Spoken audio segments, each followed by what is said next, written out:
more. Awesome. And Derek, will you please introduce yourself? Yeah, my name is Derek Armstrong. I'm the Deputy Director of the Governor's Office of Economic Development. Our role in opportunity zones, so we were tasked with the lead for the selection process of the census tracts across the state. I'd like to recognize a couple of people that in the room that worked with me. In the office, Bob Potts, our research director, and Corey Hunt, who was a former deputy in the office that also worked in the office on the opportunity zones. So previous to that, I served in the state legislature. I was a state assemblyman and chaired the taxation committee for one session and 2 special sessions. And prior to that, tax attorney and an accountant. So yeah, so he mentioned Corey Hunt. I don't know if Corey is here. Corey also has been very influential in the task force also, and was part of the group that helped decide which parts of Nevada would be in the zone. Right. So yeah. Okay, so Steve, let's start with some background. How did this law come to be? Where did this program originate? So it was a pretty long road, although short in the scheme of how Washington works. At least then. Washington, as everyone knows, works really well now. It's very functional, very smooth. A lot of positive stuff gets done now. But back when I was working in Washington, things didn't work. So a lot's changed. When I came out of the Obama administration in 2012, I spent most of my time working on manufacturing policy and trade and investment policies that affected manufacturing communities around the country. And I left in early 2013 and kind of serendipitously met a guy named Sean Parker, who is also known as Justin Timberlake in The Social Network. They are very similar in person, except for dancing and, well, a lot of things, actually. But Sean is a really creative, smart, generous guy who was approaching, in his life, the realm of international economic development, and thought that the government approach to how we did development wasn't working, and wanted to see private investors in the mix. We talked and thought that there might be a way to apply that same view of the world to what we call domestic emerging markets in the U.S., markets that had been cut off from capital for a long time. And that was kind of the beginning of what created EIG in early 2013. And we did a lot of research, sort of in our first 2 years, where we were below the radar. We didn't publicly launch till 2015 to understand what was happening economically in local communities. And what we learned then, and only grew more and more concerned about over time, was how deep the split is between the big tech-enabled hubs, mostly on the coast, but also places like Denver and Austin, and the rest of the country. And how we weren't growing businesses. Across the board in the U.S., we're on like a 40-year decline in terms of our ability to create businesses. In parts of the country that, including places like Nevada, although Nevada's done a pretty good job of this. I didn't say Nevada, I said Nevada. I have roots in Nevada, and I don't understand why people say Nevada all the time. But places around the country that got hit by the housing market like Nevada did, that had industrial economies that never transitioned, they basically never really recovered. And so the national recovery is really a story of a handful of really big cities on the coast that captured economic growth and jobs and people, and they themselves got crowded. And a lot of the other cities were basically losing talent. And I think that's also a story in Reno, of losing the sort of talent you need here to build, to make good on what I think are some of the amazing plans to build downtown Reno up. And so opportunity zones are not a community development program like like you traditionally think about it. It was a way at scale to tap into capital markets and create a new investment class, a new industry.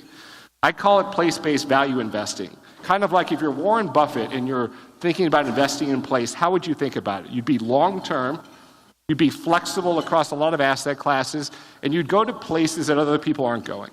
And this is really an incentive to encourage investors to go to places other people aren't going. And the scale of that incentive is huge. There are this is a program that taps into capital gains. You have to have capital gains to get the benefit. And there's about $6 trillion, at least at the end of 2017, in unrealized capital gains sitting among both individuals and corporations, which can all be investors in this program. And really, we're just trying to tap into a really small percentage of that to go to communities that have really been starved for capital for a long time. And I'm sure we'll talk about how that's playing out, but how it's playing out in the market is super interesting. There's lots of really near-term developments that people should be focused on as they pay attention to this market, and we will increasingly move beyond sort of where this program has landed around real estate to get beyond it. Okay, let me tell a couple of real quick stories. Yeah, go. So this program was really not going anywhere when we first introduced it. It was one of lots of ideas in DC that kind of go there and then die. So we were kind of embracing that when we first introduced the legislation in 2016. It was a bipartisan group of members behind it, eventually 100 members of Congress, led by Cory Booker and Tim Scott in the Senate. And we reintroduced the legislation again in 2017, and there was a totally different environment. One, Republicans controlled all three branches of government, and their first priority was moving forward tax reform. And President Trump now felt he had a mandate to provide some kind of relief for what he called his voters, people who were living in communities that weren't doing well economically. In mid-2016, in mid-2017, August 2017, there were the Charlottesville protests, which I'm sure you guys all know about, and it led Donald Trump to call a meeting with Senator Tim Scott and say, listen, I've been watching this in Baltimore, I've been watching this in St. Louis, now we have Charlottesville, what are we going to do to get people in cities that feel disconnected from what's happening there, reconnected to the economy? And he said, well, you should start by supporting my legislation, which President Trump had never, as far as I can tell, heard about before. But it was kind of aligned with his thinking of the world, I think. The next day from Air Force One, Donald Trump was on the plane and said, I've been thinking about this and thinking about Charlottesville, and I really think we should do this investing in opportunity legislation, which was the legislation that created opportunity zones. All of his staff were pretty surprised. None of them knew he was going to say that, or knew anything about the legislation, or knew exactly what it meant. But it became a powerful signal to Congress that when they were negotiating the tax reform bill, the White House wanted opportunity zones to be a part of it.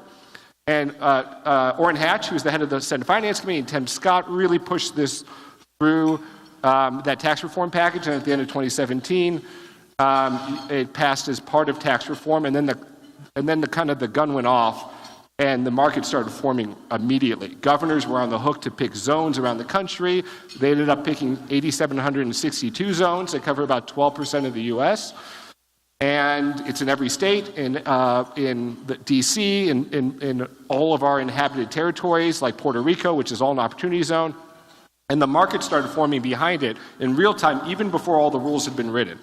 And so I think the biggest piece of context, I'd say, as we talk further, is that we are at the very beginning of this industry, the first inning. There's way more questions than there are answers, but there's already a ton of activity.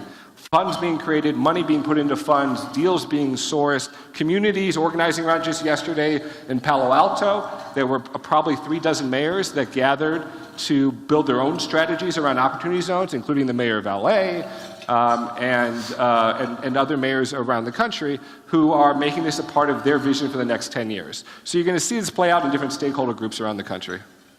So along those same lines, talking about what other cities can do we keep talking about to make their, to attract those funds there and to be opportunity zone friendly. What are you seeing, or what do you suggest a city do? So let me answer that question, but is it okay if I ask a question to Derek for a second? Yes, for sure. So opportunity zones were created nationally, and I've sort of wondered how this plays out. Nevada is sort of right in the middle of having to decide where in the country, where in the state you guys want your zones. How did you guys do that process? Because I thought the process went pretty well across the country, but every state did a little differently, and I'm wondering what happened here. Tell us behind the scenes a little bit what happened. Yeah, I'll tell you about the process. And first, just a thank you to EIG and yourself, because during the process, I came on board actually last January, and the first thing that they handed me was, hey, we have this opportunity zone thing, so you take the lead. So that was the start of it, and then after that, it was a process where we reached out to a lot of local governments. So every city was reached out to find out where their priorities areas were, what type of projects that they had in their pipeline. So we knew that there was investment and a likelihood of investment to happen in the areas. On top of that, then we reached out to a couple of national folks, the Urban Institute, to find a likelihood of investment score. And then we reached out to Policy Map to put together a map for us to collect public comment. So we posted a map on our website, posts on social media and otherwise, came back with a bunch of public comments, so we knew where in the community that people knew where the investment was going to be and where they were planning on doing investment.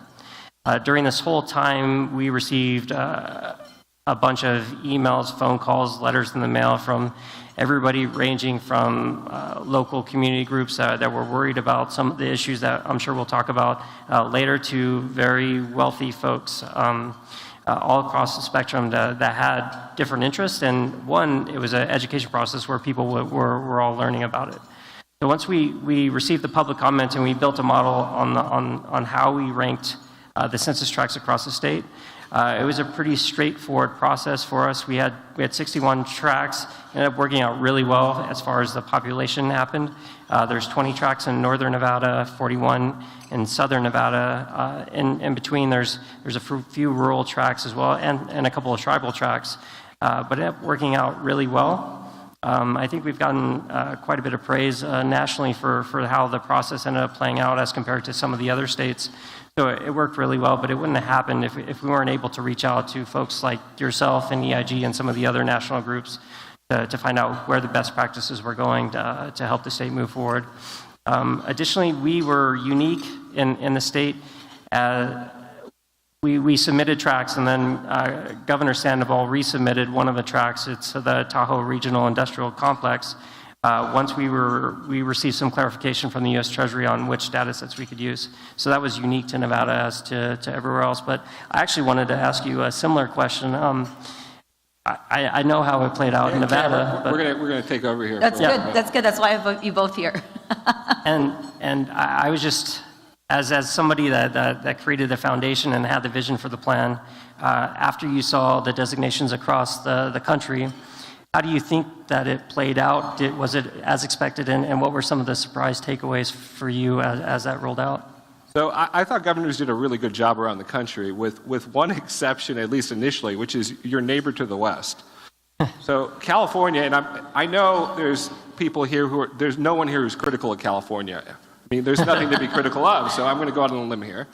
That when the governor of California put out his tracts, they have the most tracts in the country. They have like 862 roughly of them, and they put out the maps. They really didn't real world test where they were putting zones, and there were some zones in strange places, and you'd argue there still might be in California, but they had ones like in La Jolla Beach on San Diego State's campus, and in they had one in Palo Alto on Stanford's campus, which everyone knows is an opportunity zone in waiting for sure.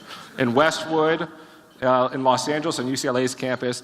And it just goes to show that the numbers weren't enough. You couldn't just look at the data. You really had to look at what was happening there development-wise, growth projections, other programs, and real test them. And so we wrote a pretty nasty letter to California, which again, I'm sure no one here has done, and said you got to change some of these zones. And our fear was that it was going to delegitimize the program for the whole country, because even now I think there are some reporters eager to tell a story around opportunity zones where they can find examples of deals or examples of zones that are exceptions to what I think is really happening around the country. And they ended up changing about 25% of their tracks. So that was like over 200 zones. They ended up re-choosing between their first batch of zones and when they finalized the process. But for the most part, states did, I think, what Nevada did. They talked to their county leaders, they talked to their mayors, they talked to their city councils, they talked to their economic development folks on the state level, and they had everyone weigh in and have a real conversation about it. I'm not sure everyone at the time understood the implications of what it meant to be an opportunity zone. There's still people who asked me when the government grants are coming to their zones, not fully embracing that this is basically a private market that they have to take into. But I think it's actually a good transition to Kaya's question, if I can make an awkward transition. And that's one of the things that's happening now that's really interesting, is that in a lot of places that I think, hadn't had the impetus or the catalyst to have a vision for what they were going to do over the next 10 years. Now they see a form of capital that they never really had access before, and they're building around it. And this is different than, it's almost polar opposite to traditional economic development, which really the critique of a lot of economic development now is that you have to sacrifice your tax base in order to bring in the jobs. You're saying, we're not going to tax you at the state or local level for X amount of time because you're bringing jobs here. And honestly, it's a mixed bet of how well that works places. There's no state or local skin in the game in opportunity zones, at least initially. This is all a federal incentive bringing dollars in for new growth and new development that should build tax bases. But states and cities are competing. They're competing against each other. They're competing against zones around the country. The way I shorthand it is they're really building a reputation with investors outside of their cities who don't really know it but are going to be looking for deals and are already looking for deals all over the country to invest this opportunity zone capital that's coming into now there's 250 commercial real estate funds that represent tens of billions of dollars of targeted capital, and there'll soon be way more capital than deals, and they're trying to figure out where to go next. And they're trying to figure out what the local economy looks like. They're trying to figure out what kind of partner they have in the state and local government. In particular, they're trying to figure out how quickly they can deploy capital. And I think at least a part of Las Vegas did something interesting here where they've expedited some of the land use approvals around entitlement and zoning and permitting for their opportunity zones. And in my mind, if I'm running the strategy for a city, that's the first thing I do. And I do it and I market the heck out of it. I want people to know that if you've got an opportunity zone fund, you can put that money in the ground as soon as you can put the money in the ground. And it's a good thing for both parties. These are areas that need capital. You develop some early momentum. That's the first thing I would do. There's all sorts of other things other states and cities are doing, particularly states on the incentive side. Maryland, Michigan, Ohio have other types of state incentives. Puerto Rico has a whole package of them. But it starts with really basic stuff in my mind. Land use, permitting, that approval process that I know for some cities and some city councils can be cumbersome. And at least for opportunity zones should work smoothly if you want that capital. 2, marketing, figuring out what you got that's investable and getting it in front of investors, maybe doing a roadshow. Frankly, Kay, I think an event like this is really important. This is the first big event in Reno. This is not happening around the country. I was just in Indianapolis last week, also their first event. There's got to be more local coverage of what's going on, how much mobilization is being created among investors and developers and community leaders. Because this isn't the norm of what happens. And I want more people, frankly, selfishly, to hear this story. I want more reporters to understand that this is not just a story of 50 real estate deals being done in Brooklyn or Queens or Oakland or San Jose, but this is a movement of places realizing they've got a new source of growth capital and figuring out the best way to use it so that it aligns with the long-term goals of those cities. And it is happening places, but there's still not enough coverage of it, and there's still not enough conversations, I think, between investors, developers, and the communities and their leaders. Which brings me to the next question. And any of you that are bringing in outside capital, listen to this answer. Tell us about the Opportunity Zone Index you guys did. Yeah, so thanks for the planted question. We put out really it's a baseline economic analysis of what opportunity zones look like around the country. It's called the Opportunity Zones Index. You can find it on the website. I'll shameless self-promotion at developadvisors.com. And what it does is it looks at the economics of every opportunity zone in America. So about 8,000 because it doesn't include the territories. And it looks at 6 indicators: education, population growth, retail sales, home value, income, unemployment rate. And it rates every opportunity zone in the country from 1 to close to 8,000 against each other, and then boils that up to states and cities and counties. And it shows that there are really economically relatively strong zones in places you would expect on the coast, but it also shows really interesting things about places like Reno, which shows really strong tracks right in the middle of the city. And that's also true in downtown Cleveland and in St. Louis and in downtown Detroit. It's not true about every city, but it's true of a lot of them have a half a dozen tracks, like Reno does, that can compete economically with any track around the country. And there's a stereotype out there, I think, in investment circles, particularly on the coast, that maybe don't have a long track record of investing here, or places like here, that there's like New York and a couple of these places that have pretty, that have growth economies, and then everywhere else is pretty rough. And there are a lot of rough spots, particularly outside of the downtowns of a lot of the cities in the index. But there's also these gateway investment opportunities with amazing assets that are still undervalued. I'm involved with deals in these cities, like, for the past year or so, in Louisville, in St. Louis, in Cleveland, in Nashville, which is performing pretty well, in Birmingham, Alabama. I'm doing deals in all those places. And there's amazing stuff to look at. And if more people look at it, everyone wins, right? Those assets appreciate, those communities do better. We also, spread out some of the capital that's concentrated in places that are, frankly, creating a lot of displacement because they just can't be absorbed, and getting into other places that are dealing with displacement, but because of disinvestment. And so this is trying to solve essentially something that's broken in the market, and the index is, really just one tool. I think fund decisions, and including all the funds I work with, are being driven fundamentally by the deals, ensuring that they have deals that make sense. And over time, the capital is going to get cheaper for those deals. So I think investors will accept lower returns as they can count in the incentive. But you've got to at least start feeling out some other places, and this is at least one way to see what other parts of the country feel like in terms of their opportunities. So we hear a lot about there's billions of dollars or 6 trillion possible. What's the real number of how much money do you think will be deployed over the next couple of years? And I'm going to hold you to it. I have no idea. I mean, it's not transparent. It's very hard to know. Here's there's many, many hundreds of single asset funds that are built around one real estate project, sometimes one company, but mostly one real estate project.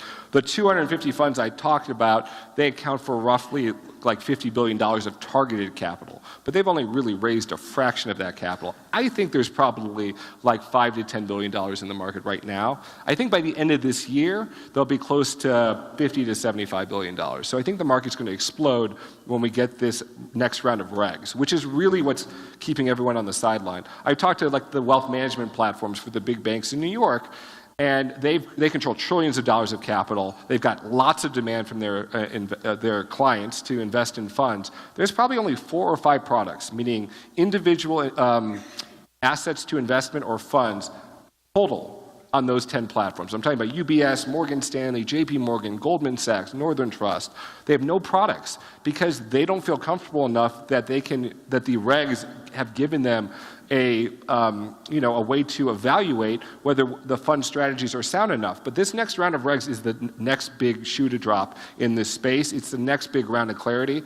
There's going to be lots of additional regulatory updates over the course of the next several years, but this will be the last big chunk of it, and I think it'll be enough to move the market in meaningful ways. And I think you'll see more investment in 2020. Don't let anyone tell you you have to invest by the end of this year. You do lose a little of the benefit if you don't, but it's a really small part of the benefit. There'll be more capital in the market in 2020 than 2019, in 2021 than 2020, and then we'll kind of see where we are. But this program, I think, is a $100 billion a year industry. In 2017, there were $50 billion of commercial real estate deals only done in what are now opportunity zones. This is before the incentive. If you read data from all sorts of groups like Zillow and Real Capital Analytics, they'll say volume is across opportunity zones is probably up already about 20%, and way more in like some of the more gateway markets. So I think you're talking just in commercial real estate, at least $50 to $75 billion a year in deals. And we haven't even talked about the business investment in renewable energy and infrastructure spaces because the lack of regs have made that even more challenging than real estate, which I actually think is not that challenging to do right now. And I think the regs will be very favorable to those types of investment, and that market's unlimited. The business investment market could be huge. But let's be conservative, $100 billion a year, $1 trillion into this program, the largest community investment program in U.S. history. Of course, that's if everyone around the room mobilizes and utilizes it and develops and invests and builds funds. But all the signs I'm seeing right now are very positive. There's not a lot of naysayers really around this program in terms of people in the market. People are generally pretty optimistic about it. They have all sorts of critique about it and the rules and the design. And I've got two little kids. And I tell people that's like telling me my kids are poorly designed. I'm offended by it. I'm very sensitive to it. Be nice about the program during Q&A. That's all I'm saying. One of the things that I see across the country is how people view the program differently. Right, today there was an article in Forbes. It said opportunity zones, the antidote to Los Angeles housing crisis. And where I don't see it as a silver bullet fix all problems, I see it as a mix in a bunch of programs. So as you go across the country speaking, can you talk about some of the viewpoints and maybe just your expectation as to where it fits in the mix of a bunch of economic development tools? So it's really localized. I mean, ultimately what it does is encourage building. It encourage building new stuff. You really have to create long-term economically productive investments to take advantage of the incentive. So it's encouraging real estate across all sorts of asset classes right now. In fact, I think asset classes that people don't talk about a lot are really some of the most interesting ones, like industrial, like senior housing, which are a big part of the commercial real estate deals in opportunity zone communities. You know, of course, you hear about multifamily, but it's about equally divided if you look across kind of asset classes.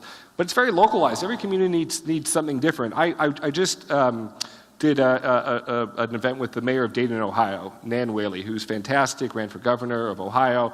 This was an event in D.C., and the folks there asked her, she said, we're really concerned, which is a big topic and worthy of discussion, we're really concerned about gentrification, that this program is going to enhance a displacement.